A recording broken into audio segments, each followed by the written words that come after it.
Vamos hoy a hablar de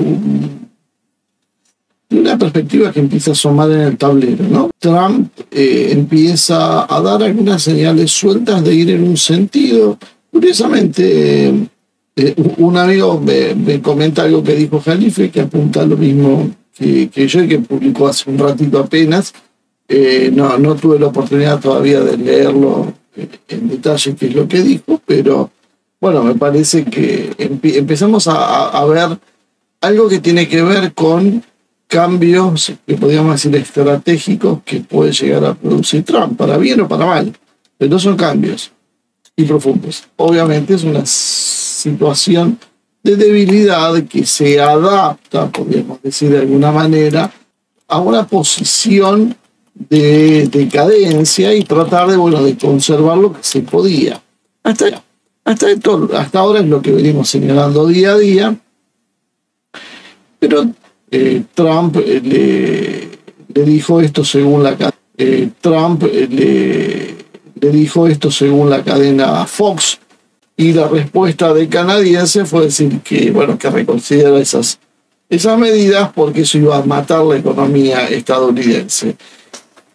Hasta ahora es algo ya fuerte, pero la respuesta de Trump fue la más curiosa. Entonces su país no puede sobrevivir a menos que estafe a Estados Unidos por $100.000 millones. Eso fue lo que le dijo Trump. Fíjense la concepción, ¿no? Trump considera que $100.000 millones, que es el déficit que tiene Estados Unidos con Canadá, es básicamente una estafa que hacen los canadienses. Uno podía invertir en la lectura y decir Estados Unidos se está quedando con servicios y mercaderías canadienses por $100.000 millones, lo que no es más un poco de papel picado, papel pintado. Es un papel que se mantiene por la confianza y que, en dólares es muy importante. Y lo que le serviría a Canadá en esta circunstancia sería trabajar para los Estados Unidos a cambio de eso. Si uno lo piensa fríamente, no sé quién está engañando a quién. Pero la visión de Trump tiene que ver con el déficit comercial y con la idea de producir todo en Estados Unidos. Todo se debe producir en Estados Unidos para que de esa manera el país consiga frenar el déficit comercial y que es el que genera el enorme déficit financiero, porque Estados Unidos, ¿cómo termina pagándole $100.000 millones a Canadá y cifras equivalentes o mayores a otros países? Imprimiendo, haciendo asientos contables electrónicos o lo que sea, ¿no? Pero quiero decir, sin entregar nada a cambio. El consumo de los Estados Unidos es un consumo que le da muchísimo poder, porque es un mercado muy ambicionado por otras naciones para colocar sus productos, pero es un consumo en buena medida artificial, porque se basa en que el resto del mundo es financiado. Es como si uno tiene un vecino que tiene una muy buena casa y tiene un muy buen auto y nos va pidiendo cosas prestadas. Nosotros tenemos un almacén y un día viene y te pide aceite, el otro día te pide harina y el otro día te pide azúcar y otro día te pide tomates y otro día te pide fiambre, y vos le vas dando porque decís, no, pero si este tipo me pide como todo el resto de mis clientes juntos, a él lo tengo que atender bien. Pero resulta que este tipo nunca te está pagando, te está dando promesas, te está firmando pagaré, y vos decís, no, pero yo tengo un montón de pagaré que ya no lo va a pagar. Sí, y si no los paga, Estados Unidos hasta ahora basa todo su poder en eso, pero en el fondo cualquiera que vería esta situación de afuera diría, este tipo en realidad es un vivo que te está estafando, probablemente no te va a pagar nunca, deja de darle cosas porque te estás metiendo en un lío. Sin embargo, en las naciones esto no funciona con esa lógica, porque, por ejemplo, Estados Unidos toca la tasa de interés y enseguida se produce un flight to quality, un vuelo hacia la calidad, donde todos están de acuerdo, inclusive, en que ir hacia los Estados Unidos, comprar bonos del Tesoro estadounidense, es la forma más segura de tener el dinero. Esto no tiene un límite eterno. Trump avisora que no pueden seguir con ese enorme problema de déficit y empieza a buscar alternativas para corregirlo. Una es que se fabrique en Estados Unidos, porque en definitiva lo que él básicamente querría hacer es que no salgan los dólares hacia afuera para pagar servicios, porque esos dólares entonces se volcarían para generar empleo, y esa economía de consumo volvería a ser una economía de producción y consumo. Esa es la clave, que se produzca para poder consumir, no que se consuma en función de negocio financiero, porque tarde o temprano eso se va a terminar cortando. Y ahí es donde hace esa frase, pero claro, no queda ahí la historia, y dice que podríamos decir que Canadá entonces como solución podría convertirse en el estado número 51 con Trudeau como su gobernador. Lo dice en tono de broma aparentemente, Canadá lo toma en tono de broma aparentemente, la prensa señala que fue una broma y todos están muy contentos diciendo que es una broma, pero piénsenlo desde el punto de vista de Trump. No está mal la solución, porque si Canadá pasa a ser Estados Unidos pasa a tener un enorme estado más, pero además de eso, a tener las riquezas de Canadá. Muchas de las zonas de canadienses son muy extremadamente ricas, y Estados Unidos con Trump mira mucho hacia el Ártico, donde bueno, Canadá es un actor preponderante. Entonces, anexar Canadá para Estados Unidos sería un crecimiento más que importante, se multiplicaría su poderío, y en definitiva son, ¿cuánto? 20 y pico de millones, ¿cuántos son los canadienses? Una cosa así, que no moverían demasiado el amperímetro. Es un pueblo hoy con un buen poder adquisitivo, lo cual no sería un gran problema. Entonces, la pregunta es, ¿Trump hizo una broma o Trump está mostrando en realidad cuál es su idea en general, ¿no? Segundo problema que surge, México. Aparece una nueva presidenta en México, Claudia Sheinbaum, de origen judío, como indica su apellido. Un detalle, yo diría, no menor, dado la influencia que tiene el lobby judío en los Estados Unidos, ¿no? Es un tema para tener en cuenta, porque estas cosas en general también tienen su cuota de responsabilidad. Una vez que se produce esta situación, que llega al poder, han tenido una serie de diálogos con Trump. Para Estados Unidos, México será seguramente el país más importante, curiosamente. Es un país fundamental porque es donde se produce mucho de lo que se consume, donde vive la mayor parte de los inmigrantes que están en los Estados Unidos. Y el propio Trump, el 27 de noviembre, que fue lo primero que hizo fue hablar con Sheinbaum, habla de una maravillosa conversación en Truth Social, la red que ha instalado, hablando de la cuestión fronteriza y que Estados Unidos iba a cerrar la frontera con México. Sheinbaum tiene una posición diferente, dice que en realidad México no dijo eso, que México no está a favor de cerrar fronteras, sino entender un puente. Destacó que México ha implementado una estrategia integral para atender el fenómeno migratorio y que lo hace dentro del marco del respeto a los derechos humanos, la atención a los inmigrantes y demás. Pero Trump usa la misma carta que usó con Trudeau y le advierte que Estados Unidos va a imponerle 25% a todos los productos también de México, como a Canadá y a México, a pesar de haberse firmado un convenio y demás. Trump dice, esto a nosotros nos perjudica, como le perjudica la balanza comercial con Canadá, y esto debe ser resuelto. Acá no ofrece que sea el Estado 51 a México, porque México tiene problemas de pobreza, México es otro problema, y además México tiene casi 140 millones de habitantes que, si entrarían en malona en los Estados Unidos, básicamente cambiaría la conformación del país. Entonces la estrategia cambia, pero el fondo de la misma no parece muy diferente. Le empieza a poner el acento Trump sobre la cuestión del tráfico de drogas y de la inmigración, y que si eso no se soluciona, bueno, va a tener que poner esos aranceles, ¿no?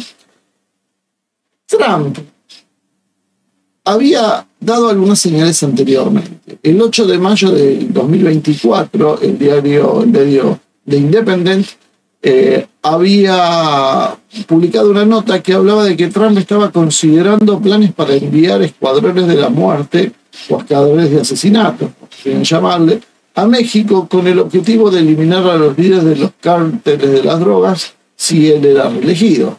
Estas operaciones se llevarían a cabo sin el consentimiento del gobierno mexicano y estarían inspiradas en tácticas utilizadas anteriormente contra líderes terroristas. Bueno, nunca así se usó con el tema de los escuadrones, pero sí se usó contra líderes terroristas. ¿Se acuerdan de Osama Bin Laden y demás? Estados Unidos ha matado personas que acusó de terroristas sin juicio y sin respetar las normas en medio mundo.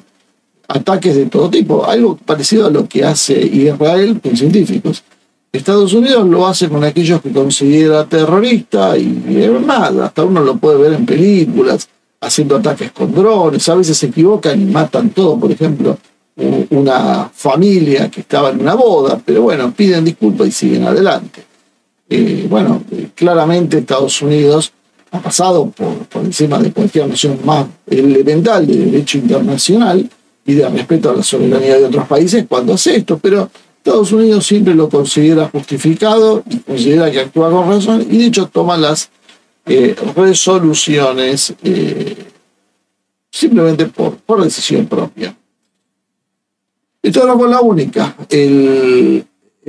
La revista Rolling Stones, el 1 de diciembre, hace muy poquito, publicó otra nota donde dice que el equipo de transición de Trump está debatiendo la posibilidad de una invasión suave a México para combatir los carteles de la droga. Esto sería una estrategia que implica el despliegue encubierto de fuerzas especiales estadounidenses para eliminar a los líderes de los cárteles sin recurrir a una invasión militar a gran escala. O sea, no una invasión directa, pero bueno, vamos a empezar a hacer operar fuerzas especiales en México para matar elementos indeseables y por supuesto esto va a quedar a criterio de los Estados Unidos, que deben ser eliminados y ejecutados por órdenes propias. Todo esto dentro de lo que es el territorio mexicano, más allá de alguna crítica de dirigentes mexicanos y de Sheinbaum tratando de mostrarse firme. La realidad es que ni México ni Canadá tienen demasiado para discutir. Y si Estados Unidos decide hacer eso, ¿qué es lo que puede hacer México si Estados Unidos actúa así? ¿Va a declararle la guerra a Estados Unidos? No va a hacer nada. Más allá de hacer algunas denuncias, va a tener que convivir con esa situación porque no tiene fuerza para hacer eso y porque tampoco hay una organización de otro lado que se apoye, en la cual se pueda apoyar México como para sostenerse. Simplemente es una decisión de los Estados Unidos que puede tener un costo político importante a nivel mundial. Claro, siempre y cuando ese costo le interese a Trump. No es el único problema, porque a partir de eso lo que está haciendo es extendiendo ya la jurisdicción de Estados Unidos del territorio mexicano. Entonces, básicamente podríamos considerar esto casi como una anexión mexicana sin los costos de una anexión. Es decir, usted se hace cargo de todos sus problemas, de la pobreza, de la desocupación, de lo que sea, solo nosotros hacemos lo que nos parece bien. Tenemos una serie de fábricas que tal vez nos interesen, y la ganancia que tenían los mexicanos en buena medida la vamos a retirar con un impuesto extraordinario que va a nuestro favor, porque en definitiva el techo de venta de los productos, por ejemplo los autos en Estados Unidos va a ser uno. Ese fabricante mexicano no va a poder subir mucho los precios para venderlo, entonces tendrá que absorber los costos. ¿Y cómo se absorben los costos? Como ayer hablábamos de las empresas automotrices, bajando salarios seguramente. Entonces Trump lo que está haciendo es extrayendo riquezas de México para Estados Unidos, o sea, ampliando Estados Unidos con la mano de obra que le interese, con el mercado mexicano que le interese, pero sin pagar los costos de una elección real. controlando la prensa y controlando luego las Naciones Unidas, no es tan difícil poder hacer un plan así. Otro problema que hubo fue con el canal de Panamá, fresquito, fue hace un par de días. Trump se molestó por las tarifas exorbitantes, como las calificó, que cobra Panamá a los buques estadounidenses por el uso del canal. La explotación de muchos de esas operatorias están en manos de empresas chinas, en lo cual parece que Estados Unidos ha decidido que se acabó el tiempo donde China podía hacer negocios con áreas que son de interés de Estados Unidos, y consideró una estafa esta situación contra los Estados Unidos. Una vez más, el mismo término que usa con Canadá. Los panameños también estafan a Estados Unidos y comenzó a exigir la devolución del canal de Panamá si las tarifas no se ajustan a lo que él considera que deben valer. Es decir, Estados Unidos a lo largo de la historia quebró Colombia, le sacó un pedazo, hizo un canal, y ese canal se lo quedó hasta hace 25, 26 años, en el año 99, si no recuerdo mal, se lo devolvió a Estados Unidos, a Panamá, a regañadientes, obviamente tratando de quedarse con el control de eso. Bueno, la dinámica, el crecimiento de China y demás empezó a complicar la situación, y parece que Trump decidió que, bueno, ese canal lo hicimos nosotros, por lo tanto, aparte de nuestro interés, así que debe volver a ser parte de los Estados Unidos. Es interesante ver, es un mecanismo muy propio de los Estados Unidos, que uno debería, los que creen que Estados Unidos trae libertad, democracia y hay que asociarse, deben entender cuál es la lógica del funcionamiento de Estados Unidos. Ayer un poco en el chat se discutía esto y que nosotros estaríamos mejor con Estados Unidos, había algunos que decían, y la realidad, que es lo que cree Milei, es que Estados Unidos no te adopta para que vos vivas bien. Te adopta para que vos trabajes como un esclavo para ellos. O sea, no están dispuestos a hacer beneficencia, y todo tiene que ver con el uso de la fuerza. Respetan la libertad, la democracia y demás, siempre y cuando eso les convenga. Cuando esa democracia, libertad y demás va en contra de los intereses propios, simplemente borran con el codo lo que escribieron con la mano. El presidente de Paraguay, José Raúl Mulino, dijo que cada metro cuadrado del canal de Panamá y su adyacencia es Panamá y lo seguirá siendo. Destacó que la soberanía y la independencia de su país no son negociables.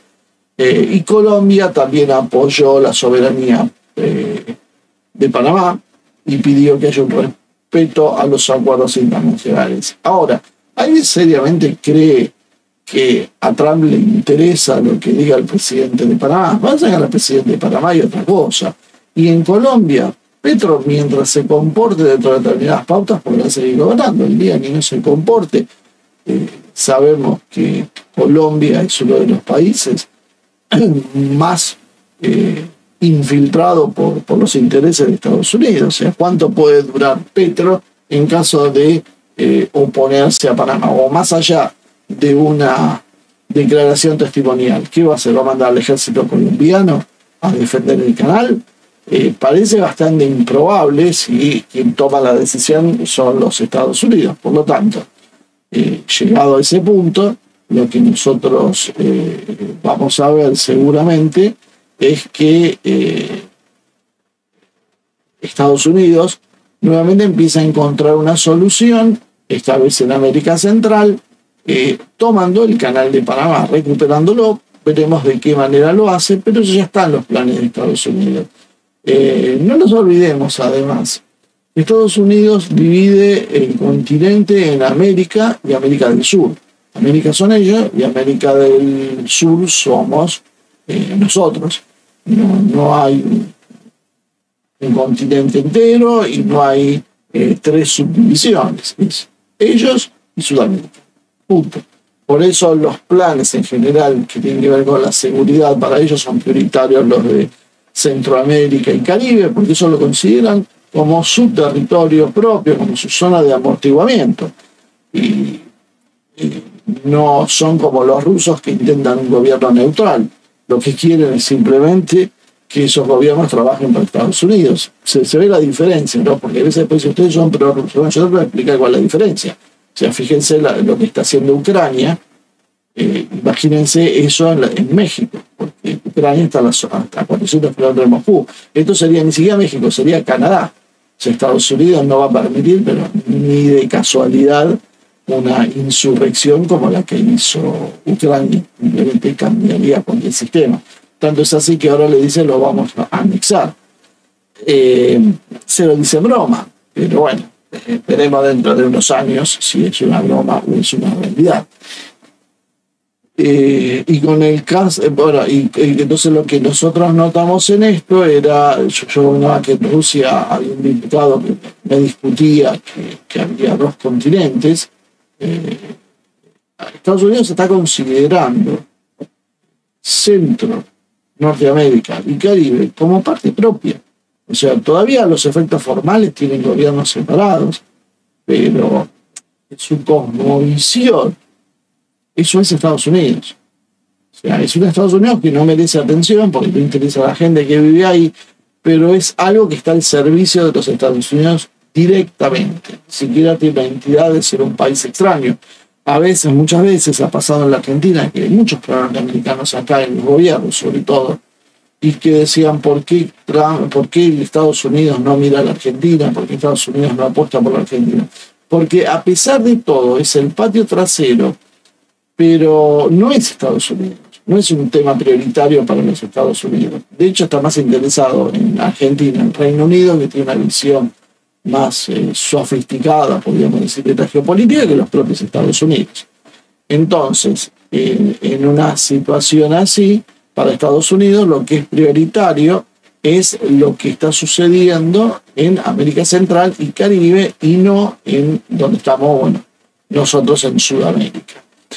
Y sigamos, aparece otra cuestión más en el horizonte. Groenlandia. A algunos les parecerá una cosa más exótica, pero Groenlandia básicamente es una isla, la más grande del mundo, pertenece al reino de Dinamarca, aunque es un territorio autónomo. El primer problema que va a tener Dinamarca. Trump manifestó que el control de Groenlandia es una necesidad absoluta para la seguridad de los Estados Unidos. Se entiende, una vez más, el acceso al Ártico, por lo mismo que Canadá, y por otro lado, una posición que le permite proyectar fuerza sobre el Atlántico Norte. Por lo tanto, Groenlandia es algo de un interés inherente a los Estados Unidos.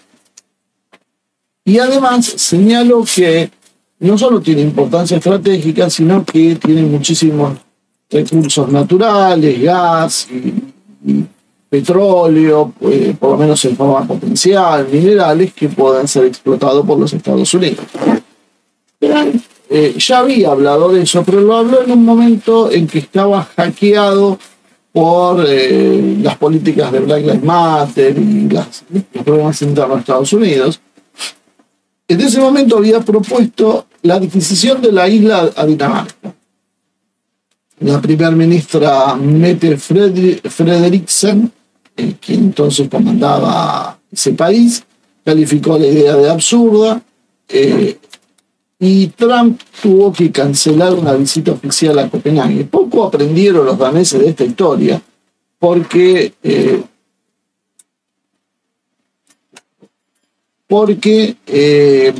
ellos decidieron que les parecía que era más que interesante seguir dentro de la OTAN y seguir apoyando ahora una aventura militar ucraniana. Eso ténganlo en cuenta porque no es algo nuevo. Trump ya se lo dijo hace 5 años cuando era presidente. Dinamarca tendría que haber pensado que no es buena idea ir a guerrear con Rusia para meterse en un problema de la CIA en Ucrania. Y sin embargo, no hizo caso. Y ahora Trump otra vez vuelve a hablar de esa isla, tanto que el propio primer ministro actual de Groenlandia, Mute Egede, manifestó que la isla nunca estará en venta y que su territorio es soberano. Los líderes daneses también se hicieron coro de esta situación, pero la realidad es que Trump sigue con esa idea y tienen un problema adicional los daneses. Hay una base aérea que se llama Thule, que es una instalación militar de Estados Unidos que es clave en el sistema de detección de misiles balísticos en caso de necesitar una alerta temprana, es decir, desde Dinamarca, desde Groenlandia, que también si por ahora es Dinamarca, se monitorea el espacio aéreo ártico para detectar el posible lanzamiento de misiles estratégicos rusos que vayan con destino a los Estados Unidos. Por lo tanto, para Estados Unidos es evidentemente importante, además de ser rentable y además de permitir proyectar fuerza naval sobre el Atlántico Norte. Por lo tanto, Trump ya dijo que la quería comprar. Los daneses le dijeron que no, pero sigue insistiendo. Y tal vez habría que preguntarse si va a seguir insistiendo mucho tiempo o simplemente va a tomar alguna decisión un poco más importante, ¿no? Es importante tener en cuenta que Estados Unidos tiene una visión que comparten los demócratas y los republicanos sobre algunos ejes clásicos. El tema de manifestar presencia en el arte y tratar de compensar la supremacía rusa en ese área es un tema que siempre ha sido de interés histórico estadounidense y más ahora donde el enfrentamiento con Rusia está subiendo de tono.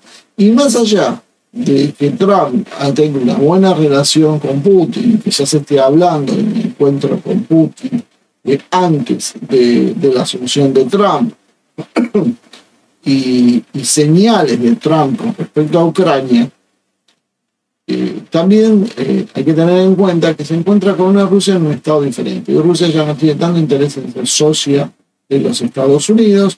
Es una Rusia que ha fortalecido su aparato militar, que ha conseguido cierta unificación para ir contra Estados Unidos, el que ve como amenaza, y a partir de eso las negociaciones probablemente sean diferentes. Pero claro, hay algunas cosas a tener en cuenta también que son importantes. Por ejemplo, Estados Unidos con Trump tiene un enfoque de soberanía importante que inclusive no lo tenía ni con los demócratas, que es esta idea de America First.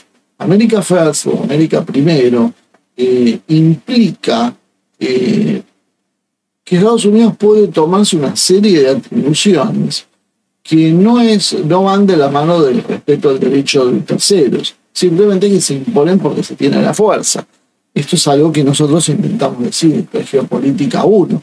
Si uno no tiene fuerza, el derecho queda suspendido en nada, es una utopía. La única forma real de hacer ejercer esa soberanía y ese derecho es teniendo la fuerza para sostenerlo. Sin eso no hay nada. Estados Unidos entonces, de America First, tiene una justificación política para presionar más fuertes a vecinos y aliados. Curiosamente, donde se quiere meter Javier Milei como un aliado estrecho porque no puede mudar a la Argentina, sino bien que lo propondría. El hecho de estar dentro de la esfera de influencia y como América está primero y América son los Estados Unidos, simplemente aquellos que son más accesibles para sacarle recursos, Trump no va a dudar en ejercer eso y está empezando a mostrar eso con este patrón de conductas: México, Groenlandia, Canadá, Panamá. Además, Trump tiene un fuego doble, porque también utiliza la presión económica, diplomática y militar, triple en todo caso sería, ¿no? Esta triple presión económica, militar y diplomática le permite a Trump conseguir resultados que de otra manera tal vez sean bastante difíciles. Entonces a Canadá, en broma, le está diciendo a ustedes que para pasar a ser nuestro 51º estado, y le dice a Trudeau, quédate tranquilo, bueno, vos vas a ser el gobernador de ese nuevo estado de Estados Unidos. Todo fue una broma, pero en realidad la pregunta es, ¿fue una broma de Trump? ¿O Trump le está diciendo a Trudeau públicamente ya lo que probablemente ya le ha dicho en privado? Miren, las cosas son como son, necesitamos Canadá, así que ustedes eligen cómo se suman, si no lo haremos de otra manera, y que va a ser más perjudicial probablemente para los intereses del señor Trudeau. Hay una revalorización también de las cuestiones geopolíticas. Canadá y México son parte de la frontera y parte del escudo defensivo de Estados Unidos, lo mismo que Groenlandia y el Canal de Panamá. Son todas zonas de intereses estratégicos, económicos, de seguridad y de geopolítica.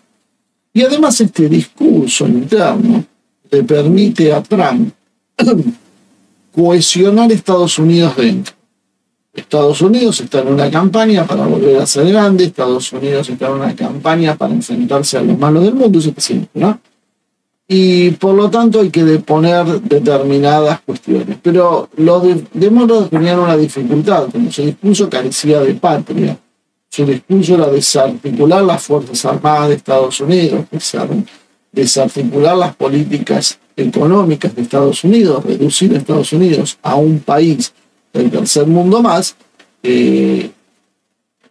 Trump tiene esa ventaja de enardecer lo patriótico y que le permita unificar más a su gente. Las élites creo que no tienen una posición unánime, porque algunos querían ya un enfrentamiento y hay otros que están pensando, no, tal vez no es el momento, Rusia realmente está demasiado fuerte y no se puede, y habría que ser pragmático y buscar otra solución, por lo menos temporaria, aunque sea hasta soñar con volver a poner en marcha a Estados Unidos como una megapotencia militar, y ahí sí poder ir a controlar el resto del mundo. Pero mientras se produce este proceso, que por distintas razones no se pudo llevar a cabo acá, que evidentemente fracasó la iniciativa económica de hacer una organización mundial de comercio y establecer el libre comercio en todo el mundo. Es una política que evidentemente se ha fracasado y que Estados Unidos en realidad con Trump termina aceptándola, pero la realidad es que hay otros países que están imponiendo otros tipos de intereses a esa política. Militarmente se fracasó en la situación de Ucrania y en lo que es Medio Oriente.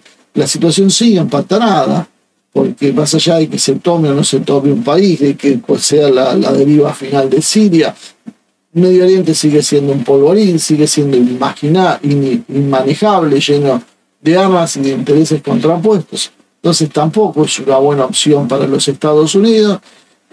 China ha crecido demasiado y ahora se está fortaleciendo militarmente. Entonces para Estados Unidos debe recalcularse la ideología woke que se usaba como ariete para entrar en los países y destruirlos por dentro, ha finalmente colapsado ante los despropósitos de quienes encabezaban estas políticas.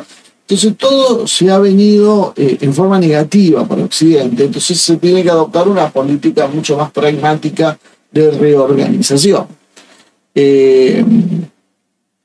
Lo que ha hecho Trump con esto básicamente es generar un patrón que va a producir muchas tensiones diplomáticas con los países vecinos, ¿no? Y responde a una visión más amplia para asegurar la preeminencia de Estados Unidos en su esfera de influencia internacional, ¿no?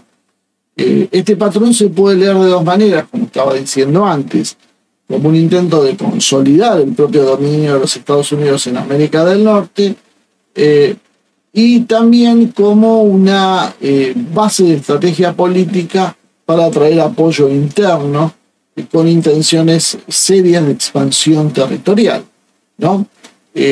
Por eso es, por ejemplo, que produce hay un detalle más que por ahí viene acá a cuento, que tiene que ver con Puerto Rico. Trump en el 2017, después del huracán María, barajó la idea de vender Puerto Rico. Y esto uno puede decir, bueno, pero esto es contradictorio con su lógica actual de expandir los Estados Unidos. Pero no es tan contradictorio, por una sencilla razón, porque en realidad la lógica de Trump es una lógica transaccional. Yo gano o pierdo con esto, y utiliza a los países como si fueran empresas. A mí me subo a tener Canadá, sí. A mí me sumo a tener a los canadienses adentro, sí. Bueno, entonces hacemos tal cosa. Me sumo a tener a los mexicanos adentro, depende, algunos sí, otros no. Me sumo a tener a México. En México necesito el petróleo, necesito la mano de obra, necesito algunas cosas, pero no necesito la pobreza, no necesito los cárteles de drogas, no necesito la inseguridad. Entonces diseño otra política, lo incorporo en parte.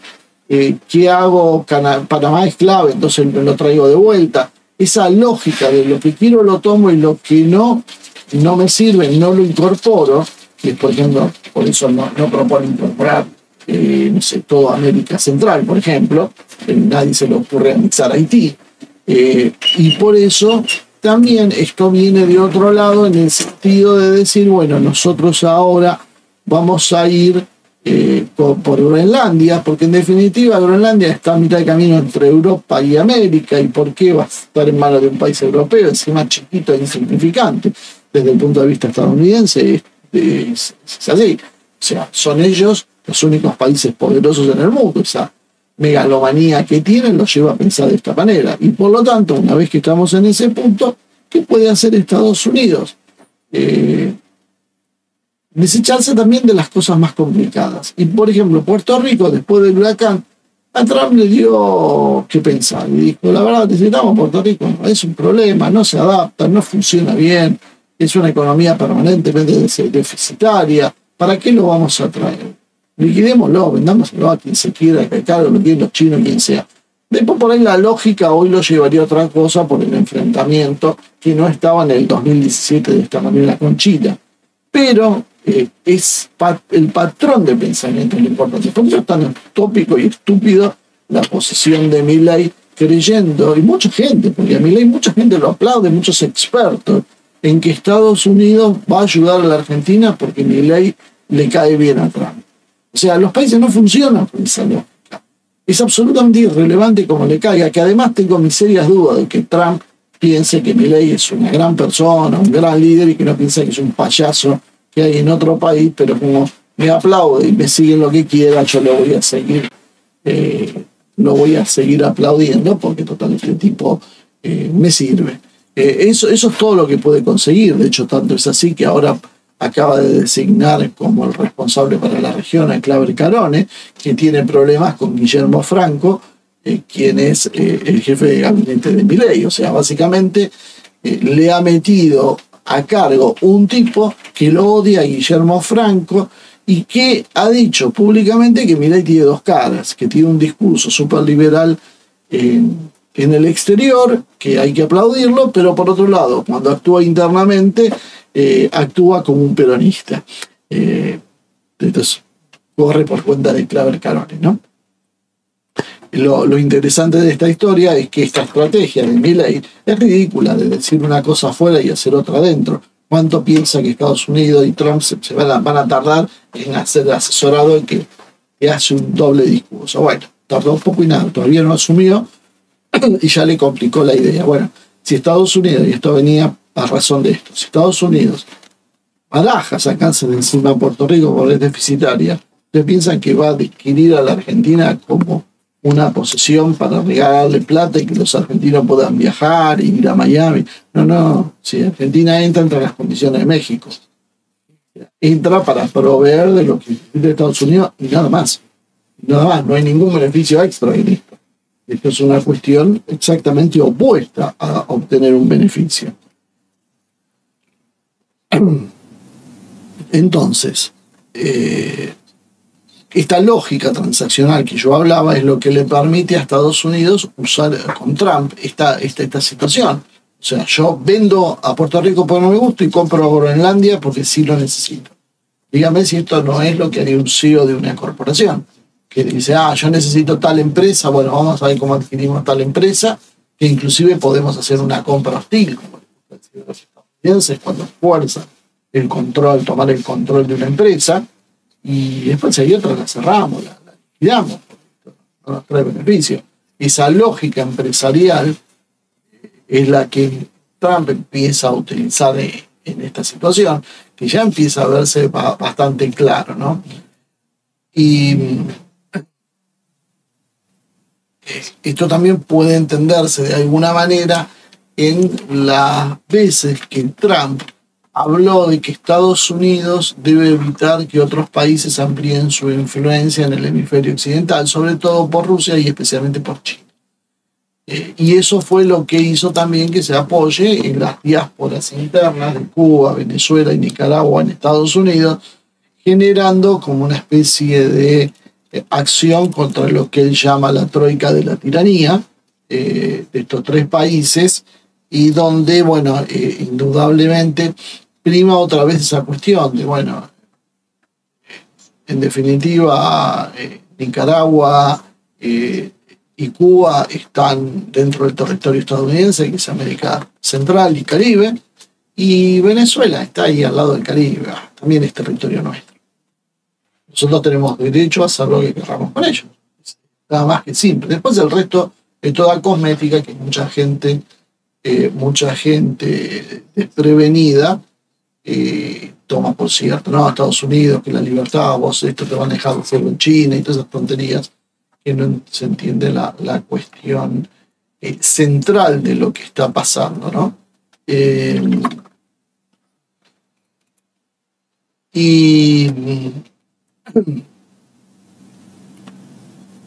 general, entonces, desde este patrón establecido por Trump con sus políticas y declaraciones, se puede deducir una estrategia de control y dominación estratégico sobre el continente americano, pero mucho más cerrado en América del Norte. Si bien muchas de estas políticas no se han traducido todavía en acciones concretas, lo que generan es alimentar la percepción de que Trump está pensando en una expansión territorial de los Estados Unidos y utilizando el control económico cuando sea necesario por esto. Esto generaría un polo de poder en Estados Unidos, en América del Norte, a través de la integración económica y política, y que de alguna manera se puede comparar con el planteo multipolar que los propios rusos han hecho, por lo menos un sector de Rusia. El polo de poder de América del Norte va por un lado, se va consolidando, es un polo también que venía trabajando el globalismo, pero con una visión más completa. Firmaron, acuérdense, el TLCAN, el Tratado de Libre Comercio de América del Norte en el 94, que entró en vigencia en el 94, y después el TEMEC en el 2020, entre México, Estados Unidos y Canadá. Todo eso les sirvió para integrar las economías y fortalecer a Estados Unidos, y tener una mayor cooptación de las élites políticas mexicanas y canadienses, si se podía ir un poco más allá en ese sentido. Rusia, por otro lado, tiene una visión de un orden multipolar, con un mundo distribuido en múltiples centros de influencia.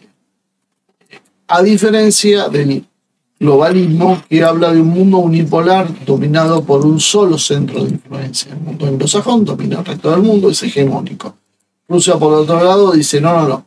Acá lo que nosotros necesitamos es que haya distintas expresiones. Ahora, cada uno va a ser un polo.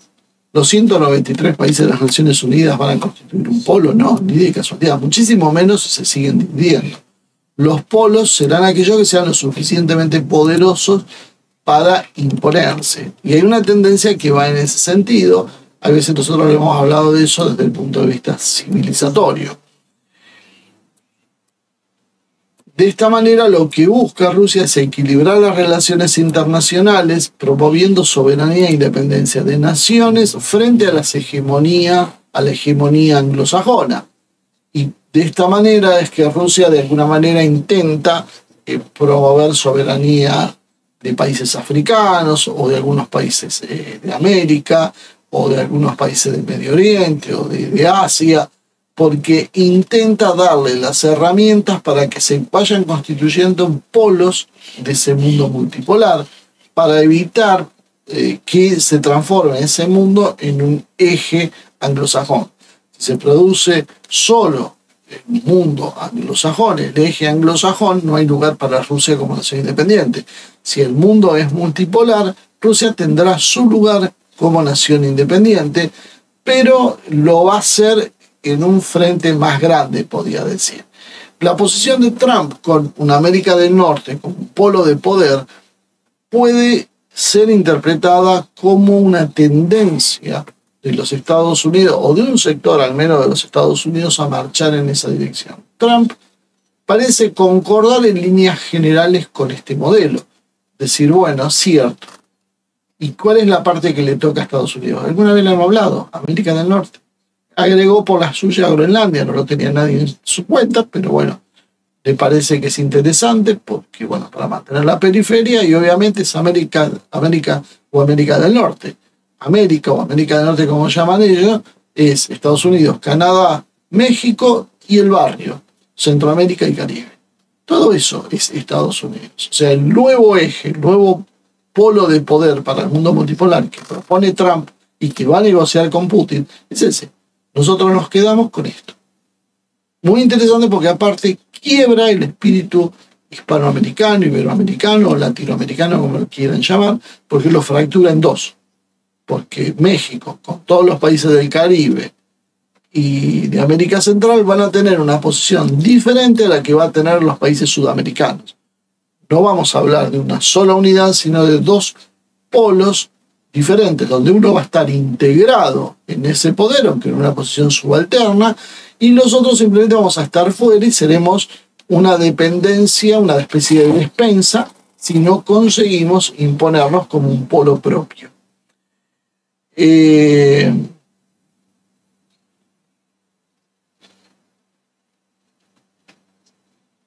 esta manera, según Rusia, va a haber un poder más equitativo, mejor distribuido en el mundo, y con la posición de Estados Unidos esto comenzaría a cerrar. Podía encajar la posición de Estados Unidos con esos objetivos de diversificación que está proponiendo Rusia. Formar polos de poder regionales como el de América del Norte, insertos en una dinámica internacional que va a cambiar con respecto a lo que conocíamos. Va a ser un mundo multipolar, pero con influencias de las potencias tradicionales en ese punto, marcados por una zona de influencia que puede ser considerada de una forma amistosa civilizatoria, es decir, grandes espacios que coincidan. Esa situación, como se decante, es lo que nos puede llevar o no a una guerra, pero vamos a ser optimistas y pensar que no va a haber una guerra nuclear, porque hay un sector del globalismo que no quiere saber nada con ninguna de estas teorías, y es hegemonía de las élites anglosajonas y eliminación de todo el resto. Y ese es el proyecto más extremo al cual uno se tiene que oponer abiertamente, porque prácticamente nosotros somos al resto a ser eliminados. Bueno, ese sector es el que ha perdido las elecciones en Estados Unidos, es el que empezó a retroceder en Europa, y es el que parece que le queda poca vida, excepto que consiga desatar una guerra nuclear. Si no consigue hacer eso, ese sector tiene los días contados, serán meses, serán algunos años, pero el proceso es ya inexorable. Ahora lo que empezamos a discutir es la nueva conformación. Y esa nueva conformación va a ser en esos bloques que decíamos. Probablemente Estados Unidos se sume a eso, desapareciendo el modelo hegemónico anglosajón, pero creando un espacio grande e interrelacionado que pueda ocupar una parte del mundo. Es como hacerse un mundo aislado en sí mismo. Tenemos que entender que hay países que son muy grandes y muy poderosos. Rusia, China, India y Estados Unidos son continentes en sí mismos por la densidad de su población o por el territorio y la influencia que tienen. Rusia por ahí queda un poco rezagada porque tiene una población bastante menor, pero así todo tiene un territorio muy grande y tiene mucho poderío militar que lo ayuda a comenzar eso. Entonces podemos hablar de distintos espacios, podríamos hablar del espacio este que generaría Estados Unidos, Rusia con su mundo eslavo, China por el lado del mundo chino, básicamente, con algunos pequeños países que se le puedan ir sumando en Asia Central o Sudeste Asiático, India, lo mismo con los países del sur de Asia, Medio Oriente a través de la unidad islámica, que tendrían que ver si se pueden poner de acuerdo entre ser uno o dos sectores, pero en sí el mundo musulmán podía ser un polo de poder si también se reunifica, porque nosotros vemos ahí mismo lo que sucede con los pueblos que no se unifican.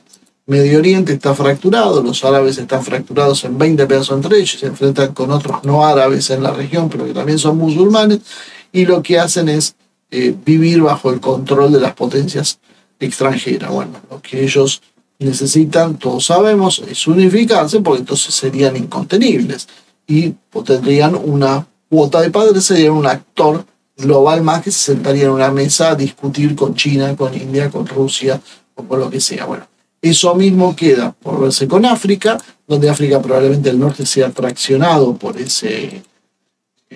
esa posición islámica, aunque no sabemos exactamente bien cómo esto puede llegar a derivar, porque se prima más un criterio geográfico, pero en realidad África, más allá de las tonterías occidentales, son dos pueblos en uno, dos grandes espacios en uno. El árabe musulmán y el sur cristiano y negro. Esos son los dos grandes espacios que tendrán probablemente que ubicarse entre sí porque tampoco son tan asimilables unos y otros. Y después queda el sudeste asiático, encabezado probablemente con Indonesia, que traccionará a los países de alrededor. Indonesia, Vietnam. Vietnam estará luchando entre cuál de los dos esferas lo atrae más. La nueva del sudeste asiático, que es la que hoy está, o si China aumentará su poder de atracción. Lo mismo pasa con Japón y Corea. Todo esto pasaría a ser parte del espacio chino probablemente. Corea no tiene muchas chances, de hecho son muy parecidos a los chinos. Y está quedando Europa occidental, Europa en realidad, la parte oriental, con base a influencias ortodoxas y eslavas, va a entrar probablemente dentro del mundo eslavo-ruso, y el resto de Europa o será loteada o tendrá que integrarse de alguna manera. Por ahí parece muy difícil, por eso yo les recomiendo ver los trabajos que hace Nikolai Mikhailov, porque él habla de esas idiosincrasias y mezcla la etnia con la geopolítica para que se entiendan estas cuestiones. Y por qué Europa fracasa en sus intentos de reunificación, porque en realidad son muchos pueblos mezclados y peleados entre sí, excepto tal vez España, y más que nada algo Francia y algo Italia, pero más que nada España, que tiene una retaguardia en Hispanoamérica, pero Hispanoamérica está absolutamente fragmentada y dividida, y ahora la van a dividir más a partir de esta política de Estados Unidos, y Iberoamérica se transformaría en un actor global, para lo cual habría que coordinar políticas e integrarlas. Como estoy hablando de otros espacios, uno vería un mundo con 8, 10, 12 regiones que serían los actores principales. Los que no consigan reunificarse y estar entre los actores principales van a ser el botín, porque aquellos que no consigan eso en un mundo multipolar no van a ser olvidados, porque las riquezas están. Entonces simplemente lo que van a quedar subordinados como furgón de cola a otros espacios. Por eso es necesario que nosotros de alguna manera consigamos dar ese paso. La llegada de Trump a Estados Unidos consolida la posición del mundo multipolar. Bueno, ahora hay que empezar a pensar qué papel tendremos nosotros en el mundo multipolar. Si nosotros no hacemos nada, nadie lo va a hacer por nosotros. No vamos a tener países, potencias que se sienten y digan, bueno, tenemos, sí, estaban los iberoamericanos, los sudamericanos. Bueno, sí, organicémoslo, pobre gente, merece ser un polo más en esto. No, lo van a terminar loteando, porque eso no está en la naturaleza humana. Por más que hoy te digan que sí y que hay un espacio, cuando vemos el diseño de sus políticas, claramente vemos que nadie tiene una política para Sudamérica, porque simplemente no les interesa. Vamos a quedar a la deriva, explotados por Estados Unidos, probablemente con ese mega estado que va a surgir, que se va a ir consolidando de a poco en el norte de América. Si queremos tener alguna chance de esto, tenemos que consolidarnos como un gran espacio sudamericano, tratar de obtener todo lo que podamos desde fuera. Países africanos o países como España tendrían que estar en este grupo porque nos darían más peso específico y dejar un poco las tonterías del siglo XV, porque realmente no nos ayudan para el presente actual. Ya no importa si tenemos o no tenemos antecedentes, si hubo una conquista o hubo una masacre. La realidad es que si queremos sobrevivir nos tenemos que unir con los que compartan con nosotros. Y los que comparten son los que comparten cultura, los que comparten idioma, los que comparten religión. Es muy difícil tratar de que, no sé, un indio de la India nos adopte como parte de su espacio geopolítico, porque simplemente somos otra cosa. Y si no entendemos eso por las buenas, lo vamos a entender por las malas. Porque por más pensamiento buenista que nosotros tenemos, otras naciones no piensan de esa manera. Es más, yo diría que la gran mayoría de las potencias mundiales no piensan en términos bondadosos. Y si no entendemos eso, lo vamos a pagar caro.